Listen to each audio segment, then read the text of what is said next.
Welcome back to the IAA Mobility Visionary Club and part 2 of our conversation on interior design and the future. I've got a team of experts here. If you haven't watched part 1 of our conversation, head back and check that out. We are continuing our conversation, looking into our crystal balls and talking about the future of interior design. And guys, get ready because I do have some challenging questions. If you're just joining us, we will reintroduce our guests. Oliver, let's start with you.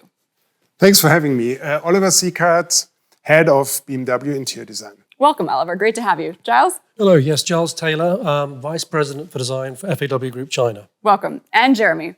Jeremy Offer, SVP and Chief Design Officer for Arrival. Great to have all of you. I am looking forward to diving deep into interior design and the future.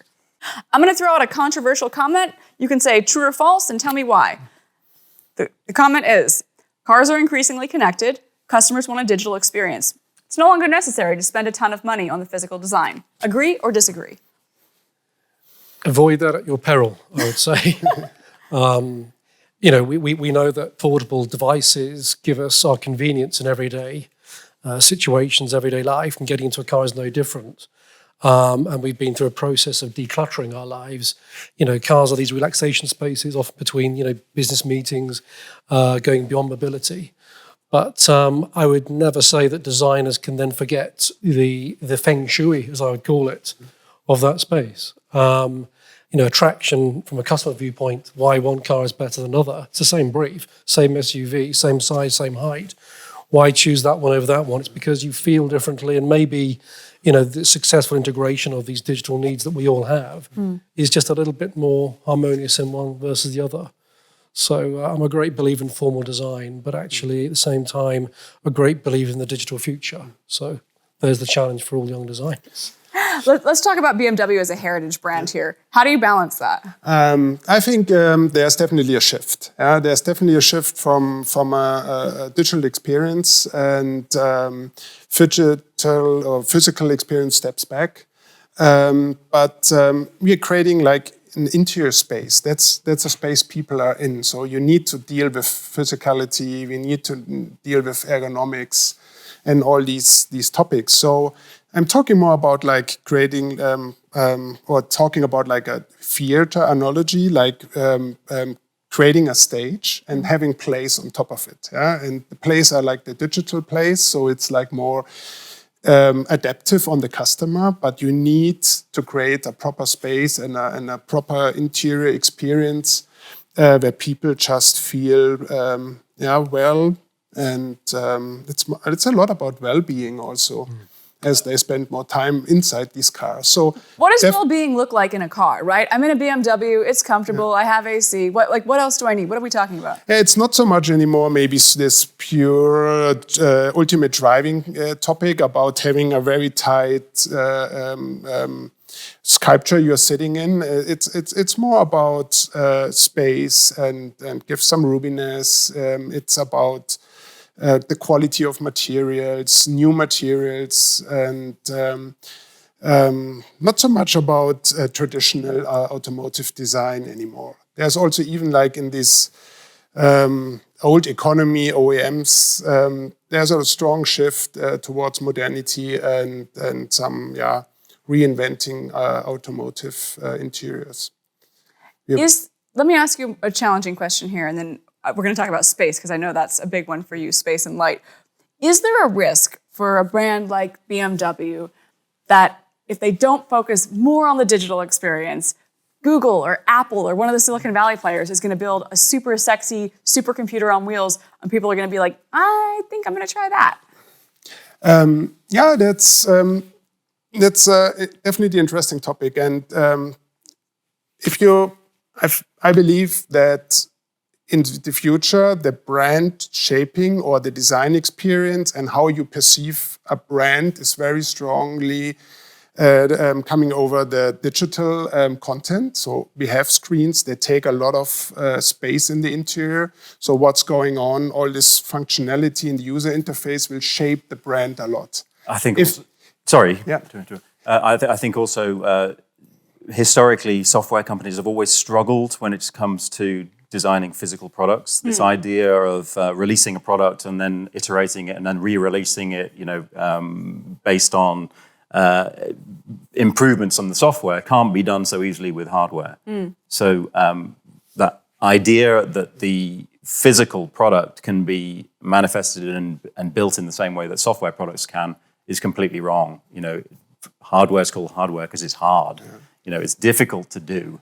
And I think going back to your point about the interior space as well, I think we've got an inherent feeling as humans to feel cocooned and safe in our spaces. And that's instinctive and something that isn't going to go away with the introduction of digital. You know, we still want to feel like we're in a space that makes us feel safe. Especially in a car. Exactly. But we also still want that connection to the outside. And the more digital experiences you have in the interior, the less you're going to feel that connection to the outside world. And I think we shouldn't lose that. Did you want to weigh in? I'm okay. Okay. I thought I heard a gasp, but I couldn't. Was it coming from you? I wanted to catch up on your hardware is hard to develop. I think also software is quite challenging for hardware manufacturers to develop this. But I see this also very important. I imagine just that all cars have the same Google or Apple UI, user interface, and this is getting so prominent, as I just said. This even brings you back to the physical differentiation in the end. So I think there's a very interesting trends are going on, and automotive industry need to decide which way to go. Being reliant now on a software-based series of technologies rather than hardware, i.e. the engine, which was the one part of the vehicle that most of the OEMs had vertically integrated into their process. Now we're in a world where, ironically, that is the one component that is now redundant. And we're now having to deal with a world where actually the hardware companies, to your point, aren't experts in software. And this is the bit that they've outsourced traditionally. And now there's this huge clamor to bring that in-house. So they're creating that kind of that experience, that software-led experience and expertise in-house rather than farming it out. This brings us back, I think, to our job and our role, designer's role. I believe that the standardization of like electric drivetrain software, the design gets even more important as a differentiation factor in car industry or for car brands. Can I make one point? It's tough to come in cold to a brief. And, you know, if you've been with a car brand and you are a car brand that's evolved maybe over 20 years or even 80 or 100 years, the brand's evolved person to person, you know, executive to executive, like an organism, and it's grown with its customers.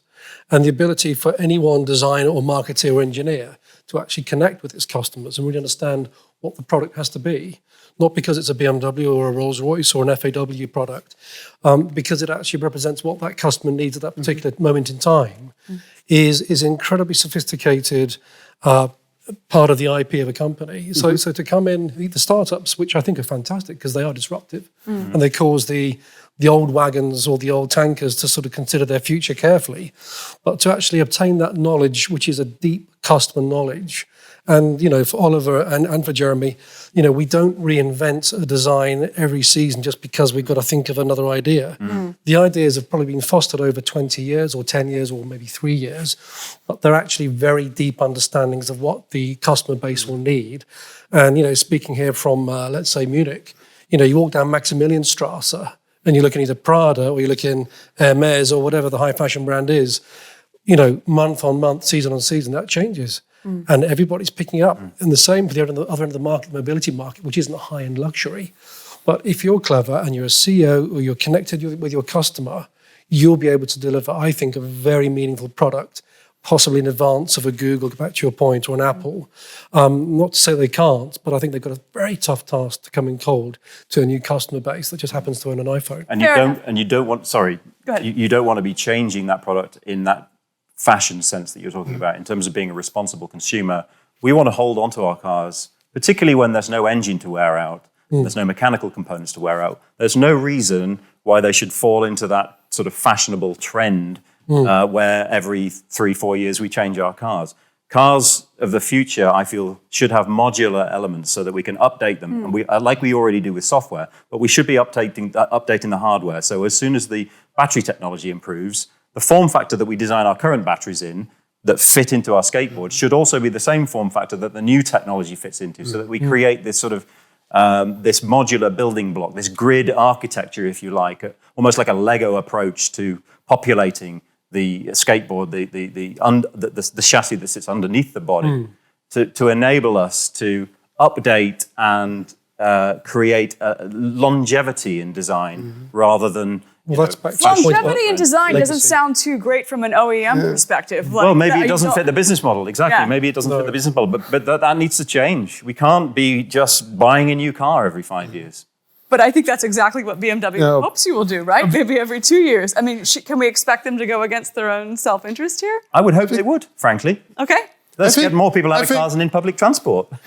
Yes, of course, like being circular and putting our cars in a circle is also very important. But I think we need something between like having something iconic which stays and something which has some zeitgeist. And people, I think, also expect some newness. They want to have updates. Maybe this is coming more like on digital base, but keeping a product always fresh by exchanging parts or pieces.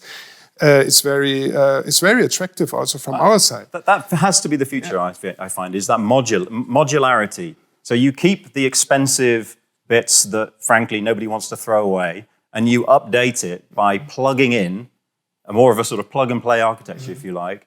You plug in new, improved elements as the technology improves. I think that's, for me, the way the interior should go. Just change the interior, don't change the whole car. I think, let's say the battle I have, because, on the one hand, we love brands, we're quite romantic in some ways because we can remember a smell of a car when we were kids, like you can and we all can, and we fell in love with cars. And, maybe one aim in life is never to change it. It's like, please be the same, back to the customer base. So you've got the loyalists, and I've been through brands that have actually probably held on to that customer base for far too long. They haven't, reinvented themselves. But if I can just fast forward now to my battle, which is coming to China, where the young population are so hungry for something that's new, something that's innovative. And, we can give them a new color, or we can give them a new sort of body shape. That's not enough. So it is technology, and it is something that happens, whether it's sort of audio or visual. And that's fascinating for me. I mean, it's a huge horizon that's coming. Going back to my stories of my children, for example, the TikTok generation, the 30-second download, if it's not got some immediate message or it's not sort of, firing at them in a digestible way, then it could be boring. And then you're going to say, well, in actual fact, the brand was this, this, and this. And they're saying, I don't really care what you were 10 years ago. The romantic stories you can sell us on are no longer relevant. I want this, this, and this. And by the way, if I can play Nintendo in the passenger seat, which a lot of Chinese guys now want to do, even the driver's seat when it's stationary and the car's turned off, they want a game in the front passenger seat. Wow. So, and somebody says, yeah, but that's only for a few, a few percentage. And I say, no, actually, it's probably the majority of young men under the age of 24 now will be taking some form of gaming into a car. Just to quote something that I was told recently. But just to say, and I'm speaking from a personal point of view because I've got this sort of misty-eyed sort of side of me that says, please keep the brand as it was. And back to Jeremy's point, there is a tipping point where you need to grab the future, say this is our new generation, and readjust. Very square on. My impression is that the young aren't so interested in purchasing vehicles anymore. They just want a mechanism to get them from A to B. And actually, they'll buy an old banger if it's more sustainable than buying a new car. So I think we need to address this new sort of zeitgeist that the young feel about product ownership.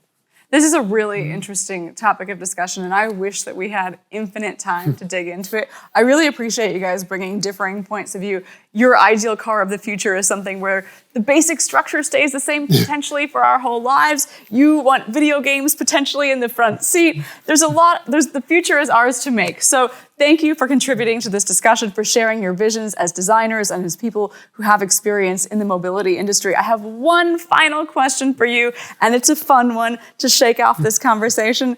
You have a time machine. You are going to the future or the past, wherever you want. Where are you going, and why is this an interesting time for automotive interior design? Oh, that's a difficult question. There have been so great decades of car design. Just imagine the late 50s and US car design in the interiors like spaceships. But as a positive and super curious designer, I would like to be in the future and see. Where? Future is pretty big. Yeah, let's say 2050, for example, not too far away, because then everything would fly around, or even no cars are needed anymore because everything is in a metaverse. So I would like to see how we manage to get like cars sustainable, circular, intelligent, and also socially accepted, and these kind of things. Still attractive. This is where I'm looking for, like, let's say 2050. All right, Oliver's going to 2050. Giles, where are you headed? We're very similar, because my instinct is to always sort of look back and find out what somebody thought in the 50s, you know, that fantastic era of car design, especially in the States, or back in the 30s when there was this sort of liberation of car design, industrial design as well. But actually I'm a futurist, and I want to crack a code, and I'm very curious. I think it's a good word that we use here, because we need to be curious to sort of invent the future. But I'm curious as to know whether meta will really take off. I think this sort of fixation that, you know, the artificial world in which we can introduce a good chunk of the population to, whether it's outside of cars or inside of cars, will actually have a flip side. It'll have a Woodstock moment, you know, when finally, you know, you go back and you discover, after that artificial immersion, what it is to actually lift your head up and look at the natural world. You know, back to our sort of green focus, you know, natural materials back in, because they are totally sustainable and they're beautiful to feel and look at. Or whether indeed, you know, my son's generation will finally disappear into an artificial landscape and see flying cars and huge flowers growing in front of him, and that's enough. I worry about the answer to that question, but it's fascinating. So to answer your question, 5 years, I reckon Meta will have its blossom or its fall in 5 years. 5 I reckon years. 5 years will probably tip either way. All right, Jeremy, last answer. Well, I'm going to go back to the past. I would like to go back and this may be slightly altruistic, I don't know, but I'm going to go back to 1880 or around about that period, when the first electric cars were invented.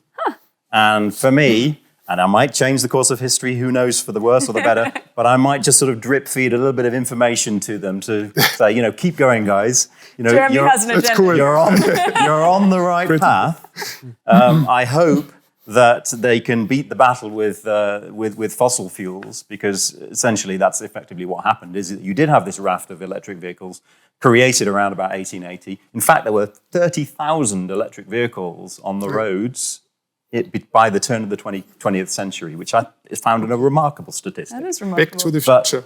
But the prevalence and the cost of fossil fuels, particularly, you know, petrol, meant that, frankly, they lost the VHS Betamax war of the time, which was electric versus gasoline. And I think that's a shame. You know, we may not be in the mess we're in now if that had been different.